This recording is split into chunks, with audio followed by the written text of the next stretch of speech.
kosetieko thuolo mare mar bedo e loch. Jatend Ford Kenya Moses Wetangula onyiso jatend piny Kenya Uhuru Kenyatta mondo kwa jo Kenya ng'uono kuom keto ngima bedo matek mokalo ne oganda jo Kenya.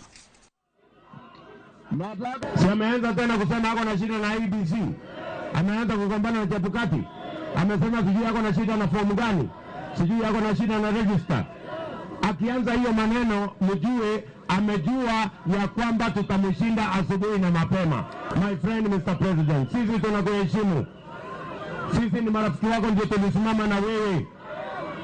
Lakini sisi wale ambao tulikupigia kura, sisi wale ambao tulikufanyia campaign tukasimama na wewe, kwa miaka 5 iliyopita umetutesa, umetuangaisha, umetutoa katika nafasi tulikuwa nazo. Lakini sisi hatuna shida na wewe. Tunakutakia heri, wewe enda nyumbani upumzike. Tumekuona atunazunguka Kenya kulonji miradi mpya. Umebaki na wiki moja. Ukija hapa Trans Nzoia, tunatarajia uombe msamaha watu wa Trans Nzoia kwa kupandisha bei ya unga, kwa kupandisha bei ya mbolea, kwa kupandisha bei ya mafuta,